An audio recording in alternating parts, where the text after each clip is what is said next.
Assalamualaikum warahmatullahi wabarakatuh. Saya Yana Juliana dengan NIM 101182225. Di sini saya akan menjelaskan tentang sentimen analisis. Pertama, pengertian sentimen analisis.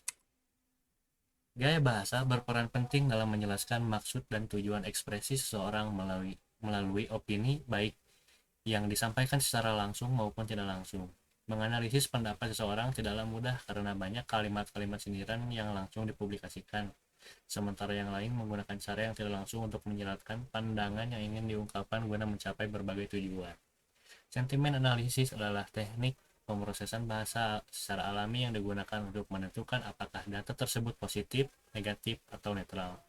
Sentimen analisis sering dilakukan pada data tekstual untuk membantu bisnis dalam memantau sentimen pelanggan terhadap brand dan produk dalam bentuk feedback.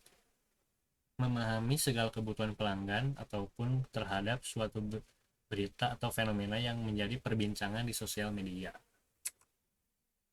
Tipe-tipe sentimen analisis. Yang pertama ada fine grain sentimen analisis, digunakan untuk mempertimbangkan persepsi pelanggan terkait feedback suatu produk. Biasanya fine grain sentiment analysis banyak digunakan pada review e-commerce berupa 5 bintang.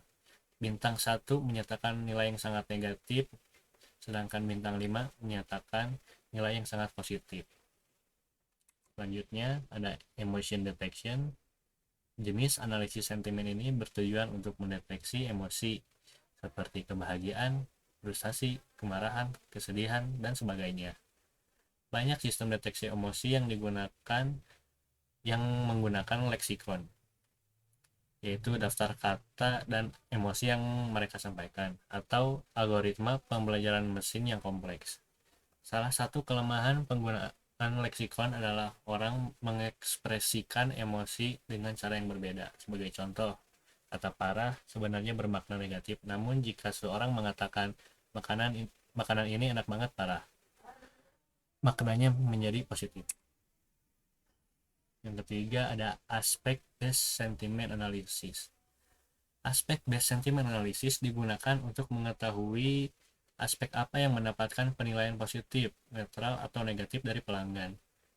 Misalnya, dalam sebuah review produk, ada pelanggan yang memberikan komentar, masa pakai baterai kamera ini terlalu pendek. Maka, bisa disimpulkan bahwa aspek yang mendapat nilai negatif dari pelanggan adalah kualitas baterai kamera tersebut. Selanjutnya ada multilingual sentiment analysis. Analisis sentimen multilingual dimanfaatkan untuk menganalisis kata-kata dalam berbagai bahasa. Multilingual sentimen analysis bisa menjadi cara yang sulit untuk ini melibatkan banyak pre-processing dan sumber daya. Sebagian besar sumber daya ini tersedia secara online, misalnya sentimen lexicon. Sementara yang lain perlu dibuat sendiri, misalnya translated corpora atau noise detection algoritma. Tetapi Anda harus tahu cara membuat kode untuk dapat menggunakannya. Selain itu, terus mengupdate daftar tersebut sesuai perkembangan bahasa. Selanjutnya ada teknik dasar sentimen analisis. Pertama ada rule based sentiment analysis.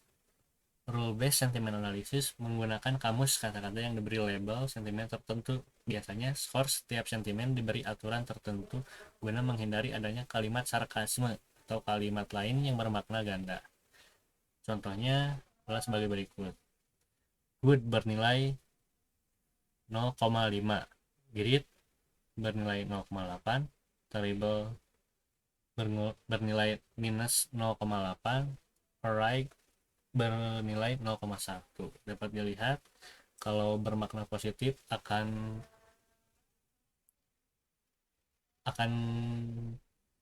bernilai positif juga. Begitupun sebaliknya kalau bermakna negatif akan bernilai negatif juga. Akan diberi nilai negatif. Selanjutnya ada machine learning based sentiment analysis. Analisis sentimen juga dapat dilakukan menggunakan machine learning. Jika melatih machine learning dengan contoh emosi dalam teks, mesin akan secara otomatis mempelajari cara mendeteksi sentimen tanpa perlu kamu masukkan secara manual. Semakin banyak data yang diolah mesin, maka mesin akan semakin mahir untuk mengetahui sentimen dalam konteks tertentu. Selanjutnya ada penggunaan sentimen analisis. Yang pertama adalah sosial media monitoring. Media sosial menjadi hal yang tak terpisahkan dari sebuah bisnis, baik marketing, sales, hingga branding dilakukan melalui jenis media yang satu ini. Tak hanya itu, publik dan pelanggan juga lekat dengan opini di media sosial.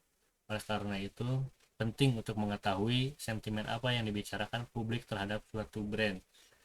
Kita bisa menilai apakah mereka banyak membicarakan hal positif, negatif, atau netral tentang suatu brand tersebut. Selanjutnya ada brand monitoring. Brand monitoring merupakan hal yang lebih luas daripada social media monitoring. Asalnya, brand monitoring dilakukan untuk mengetahui sentimen dari opini publik di situs berita, blog, forum diskusi, dan platform lainnya di internet.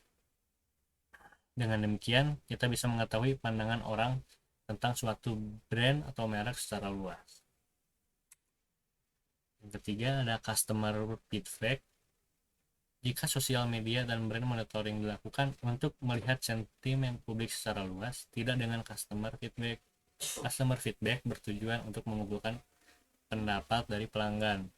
Kita bisa melakukannya dengan metode survei dan menganalisisnya dengan teknik sentimen analisis. Yang keempat ada customer service. Analisis sentimen juga dapat digunakan dalam customer service. Kita bisa menilai apakah pelanggan memiliki sentimen positif, netral, atau negatif ketika menghubungi customer service. Kelima ada market research. Kita bisa memanfaatkan sentimen analisis untuk menilai apa yang sedang disukai dan tidak disukai pasar. Kemudian hasil analisis tersebut dapat kamu gunakan untuk mengambil keputusan dalam bisnis. Selanjutnya, mengapa sih sentimen analisis itu penting? Sentimen analisis itu sangat penting karena dapat membantu bisnis untuk memahami sentimen pelanggan terhadap brand tersebut. Sebuah bisnis dapat membuat keputusan yang lebih baik dan lebih tepat secara otomatis menyortir sentimen di balik percakapan di media sosial, ulasan, dan lainnya. Cukup sekian dari saya, mohon maaf bila banyak kekurangan. Terima kasih.